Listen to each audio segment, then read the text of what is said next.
Hello everyone. Today we dive into one of the most chilling and mysterious cases in modern history, the Dyatlov Pass Incident. This story is not just about a tragic hiking trip, but about a mystery so deep that decades later, it continues to baffle investigators, scientists, and mystery seekers alike. In 1959, 9 experienced hikers set out into the snowy Ural Mountains of the Soviet Union, but none of them returned alive.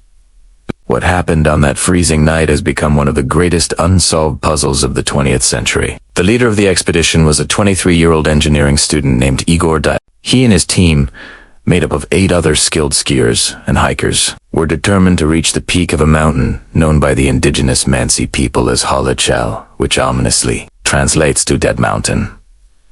It was a difficult trek through severe winter conditions, but the group was experienced, confident, and well prepared. On January 27, 1959, they began their journey. They documented their expedition in journals and photographs, showing smiles, laughter, and optimism. Everything seemed normal as they made steady progress. But on February 1st, the group set up camp on the slopes of the mountain. This decision was unusual. Instead of moving down to the forested area below, where they could have found better shelter, they pitched their tent high up on the exposed slope. No one knows exactly why they chose this spot. It was the last decision they would ever make together. When the hikers did not return as scheduled, search and rescue teams were sent out. Weeks later, what they found stunned the world. The tent was discovered, but it had been cut open from the inside. Inside, the hikers had left behind all their belongings, including boots, coats, and supplies. It was clear they had fled in a hurry. Not far from the tent, searchers found the first 2 bodies under a cedar tree. They were barefoot, dressed only in their underwear, with signs that they had tried to climb the tree in desperation. Nearby, 3 more bodies were discovered, including Dyatlov himself. They appeared to have been crawling back toward the tent, frozen in the snow. The last 4 hikers were found much later, buried under several feet of snow in a ravine. Their condition was far more disturbing. Some had severe internal injuries, including crushed ribs and fractured skulls, but with no external wounds. To explain the trauma, one hiker was missing her tongue. Even stranger traces of radiation were detected on their clothing. The Soviet authorities conducted an investigation but quickly closed the case, concluding vaguely that the hikers died due to a compelling natural force.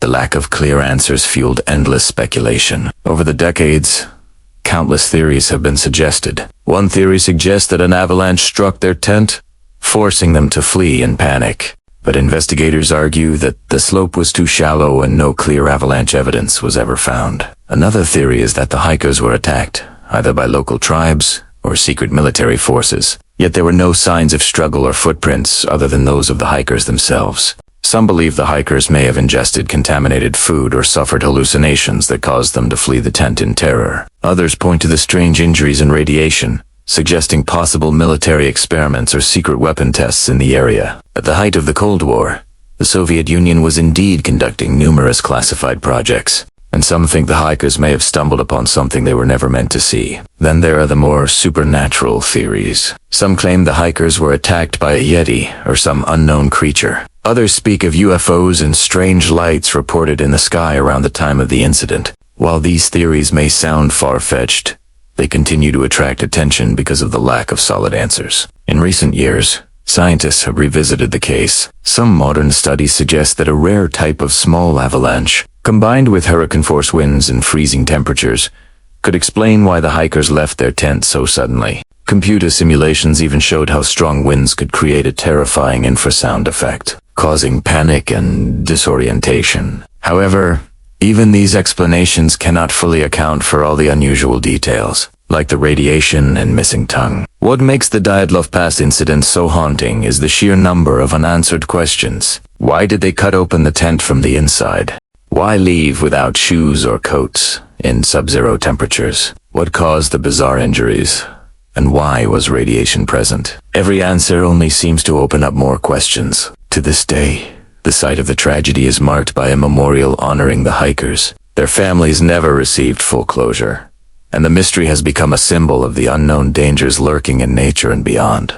Books, documentaries, and endless online discussions keep the story alive, ensuring that the Dyatlov Pass incident will never be forgotten. Perhaps we may never know exactly what happened that night in 1959. Whether it was a natural disaster, a secret military experiment, or something far stranger, the truth remains buried beneath the snow of the Ural Mountains. The Dyatlov Pass incident is a reminder of how fragile human life can be against the forces of nature, and how some mysteries may never be solved. And so, the question remains, what really happened to those 9 hikers on Dead Mountain? The answer may forever remain one of history's darkest secrets.